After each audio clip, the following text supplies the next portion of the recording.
Hai semua, di video kali ini saya akan membahas peristiwa penjelajahan samudra oleh bangsa Eropa berserta dengan tokoh-tokohnya.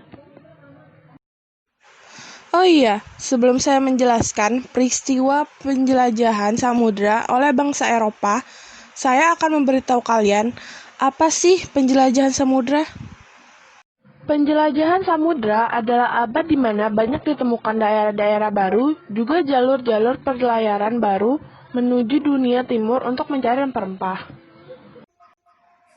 Zaman atau abad penjelajahan mengacu pada periode sejarah sejak awal abad ke-15 hingga akhir abad ke-17, yang ditandai dengan berlayarnya para pionir penjelajah Eropa untuk menemukan sumber-sumber komoditi dagang dari timur.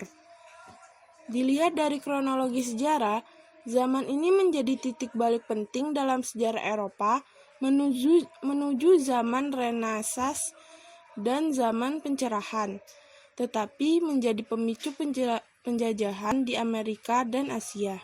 Selanjutnya, saya akan menjelaskan peristiwa penjelajahan bangsa Eropa beserta tokoh-tokohnya. Yang pertama adalah Portugis. Orang-orang Portugis merupakan pelopor untuk berlayar mencari daerah-daerah penghasil rempah-rempah. Keberanian orang-orang Portugis untuk menjelajahi samudra itu juga didukung oleh seorang pangeran Portugis yang bernama Harry Pelaut pada tahun 1394 sampai 1460. Oleh sebab itu, berkembanglah pelayaran yang dipimpin oleh para pelaut Portugis seperti tokoh-tokoh berikut ini. Tokoh yang pertama ada Bartolomeus Dias pada tahun 1450 sampai 1500 Masehi. Bartolomeus Dias mulai berlayar dari Lisabon, ibu kota Portugal. Dalam perjalanannya, ia berlayar dengan mengambil rute menyusuri pantai barat Afrika pada tahun 1486, yang pada akhirnya sampai di ujung selatan benua Afrika. Dia terpaksa berhenti karena daerah tersebut ombaknya cukup besar dan anginnya bertiup kencang. Oleh sebab itu, pelayarannya mengalami kegagalan, sehingga dia kembali ke Portugis. Bartolomeus Dias menanamkan tempat berlabuhnya dengan sebutan Tanjung Harapan. Tokoh yang kedua adalah Vasco da Gama pada tahun 1469 sampai 1524 Masehi. Pada tahun 1497, Vasco da Gama berlayar ke timur mencari asal rempah-rempah. Vasco da Gama juga memulai pelayarannya dari Lisabon. Mereka tidak terlalu sulit untuk memperoleh rempah-rempah. Bahkan, sebelum pulang ke Eropa, mereka sudah banyak memborong rempah-rempah. Tokoh yang ketiga adalah Alfonso de Albuquerque pada tahun 1453 sampai 1515 Masehi.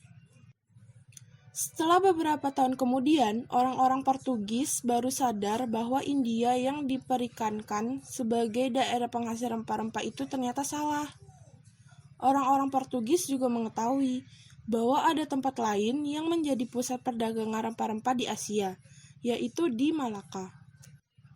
Oleh karena itu, ekspedisi dilanjutkan di bawah pimpinan Alfonso. Setelah sampai di perairan Selat Malaka, Alfonso dengan armadanya ingin menguasai Selat Malaka. Hal ini menandai jatuhnya kerajaan Malaka. Penjelajahan yang kedua adalah penjelajahan bangsa Spanyol. Orang-orang Portugis merupakan pelopor untuk berlayar mencari daerah-daerah penghasil rempah-rempah. Untuk memecahkan persaingan itu, maka diadakannya perjanjian Tordesillas pada tahun 1494. Dalam perjanjian itu ditegaskan oleh Paus bahwa dunia dibagi dua bagian. Daerah sebelah timur dikuasai oleh Portugis dan belahan bumi sebelah barat untuk Spanyol. Batas dari kedua belahan dinamakan garis Tordesillas.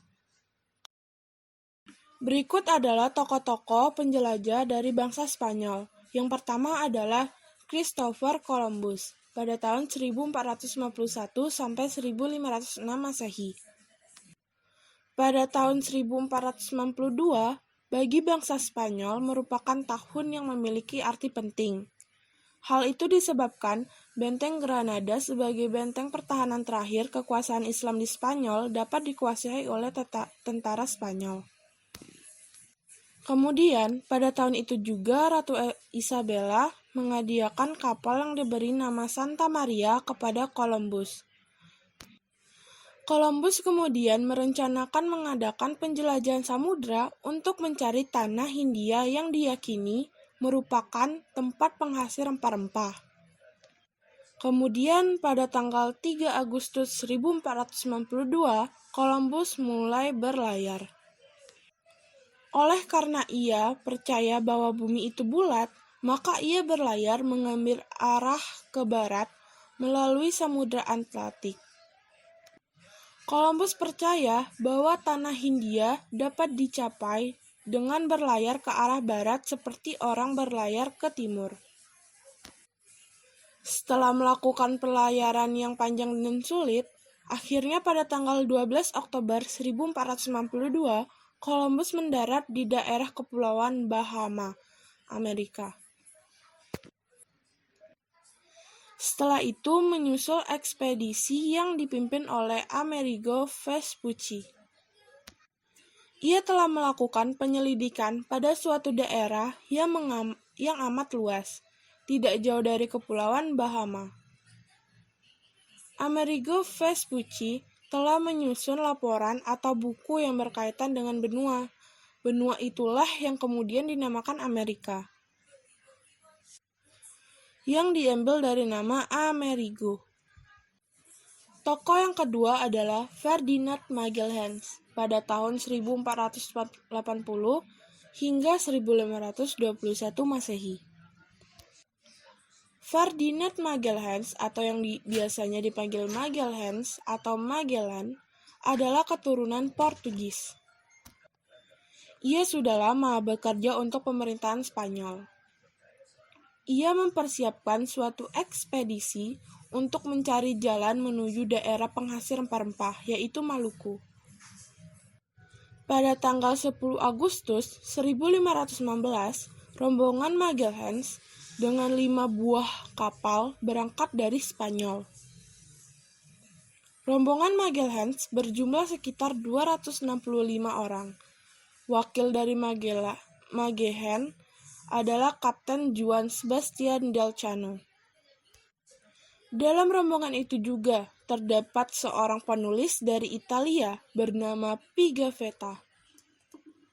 Penulis inilah yang mengisahkan perjalanan Magellan.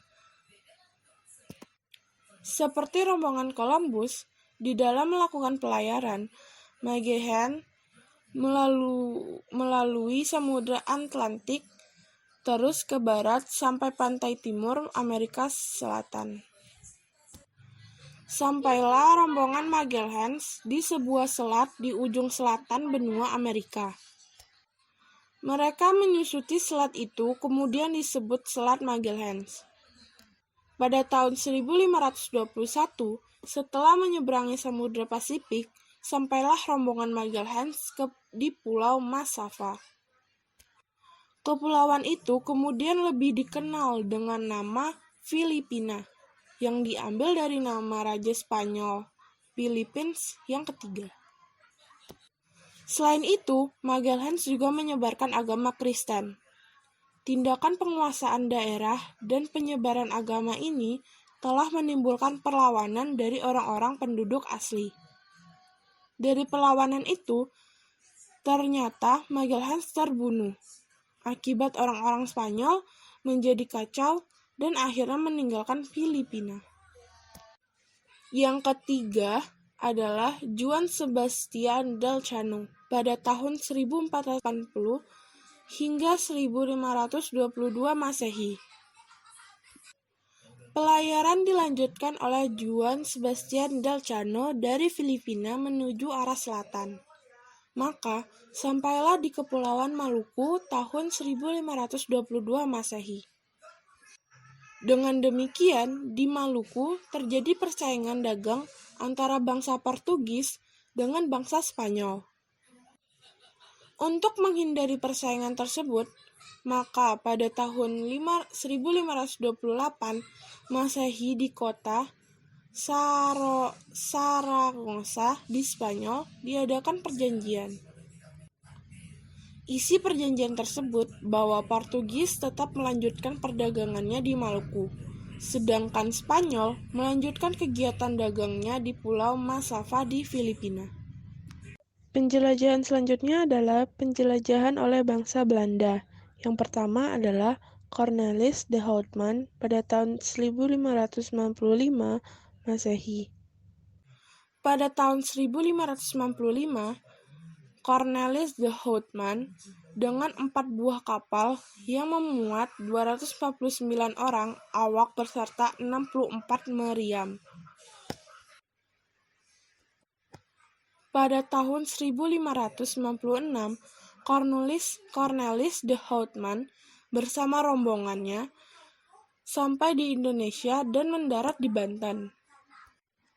Mereka ditolak oleh rakyat Banten karena sifatnya yang kasar dan tamak, sehingga hanya membawa sedikit rempah-rempah. Dari Banten, Cornelis de Houtman melanjutkan pelayarannya ke arah Indonesia bagian timur untuk memperoleh rempah-rempah. Mereka singgah di Madura, Bali, kemudian berlayar ke arah utara sehingga sampai di Kepulauan Maluku pada tahun 1598 Masehi. Penjelajah bangsa Belanda yang kedua adalah Jacob van Eyck. Pada tahun 1598, setelah Cornelis de Houtman, Jacob van Eyck menyusuri jalan Cornelis de Houtman untuk pergi ke Banten. Di Banten, mereka disebut dengan baik karena tidak seperti sebelumnya. Mereka mengganti sikapnya menjadi baik dan ramah, sehingga mereka pulang dengan membawa banyak rempah-rempah. Di Belanda, mereka menjual rempah-rempah tersebut dengan harga yang berkali-kali. Sehingga banyak kongsi dagang Belanda yang lain berbondong-bondong ke Indonesia untuk mendapatkan rempah-rempah. Karena rempah-rempah yang dibawa ke Belanda banyak menyebabkan harga rempah-rempah menjadi turun, sehingga para pedagang merugi. Penjelajahan yang terakhir atau yang keempat adalah penjelajahan bangsa Inggris. Berikut adalah tokoh-tokoh penjelajah dari bangsa Inggris. Dan yang pertama adalah Sir Francis Drake. Pada tahun 1577, Drake berangkat berlayar dari Inggris ke arah barat. Dalam pelayarannya, rombongan ini memborong rempah-rempah di Ternate. Setelah mendapatkan banyak rempah-rempah, Drake pulang ke negerinya dan sampai di Inggris pada tahun 1580. Tokoh yang kedua adalah Sir James Lancaster dan George Raymond. Pada pelayaran tahun 1591, Lancaster berhasil mengadakan pelayaran sampai ke Aceh dan Penang, sampai di Inggris pada tahun 1594. Pada bulan Juni 1602, Lancaster dan maskapai perdagangannya di Inggris atau yang biasa disebut EIC berhasil tiba di Aceh dan terus menuju Banten. Di Banten, dia mendapatkan izin dan mendirikan kantor dagang. Selanjutnya, tokoh yang ketiga dari penjelajah bangsa Inggris adalah Sir Henry Middleton. Pada tahun 1604, pelayaran kedua EIC atau EIC yang dipimpin Sir Henry Middleton berhasil mencapai Ternate, Tidore, Ambon, dan Banda. Terjadi persaingan dengan VOC. Yang terakhir dari penjelajahan bangsa Inggris adalah tokoh James Cook. Pada tahun 1770, Cook berhasil mendarat di pantai timur Australia dan menjelajahi pantai Australia secara menyeluruh pada tahun 1771. Oleh karena itu, James sering dikatakan sebagai penemu benua Australia. Itulah yang dapat saya sampaikan tentang peristiwa penjelajahan samudra oleh bangsa Eropa. Maaf bila ada kesalahan dalam pengucapan saya ataupun penyampaian saya. Saya akhiri dengan wassalamualaikum warahmatullahi wabarakatuh dan selamat siang.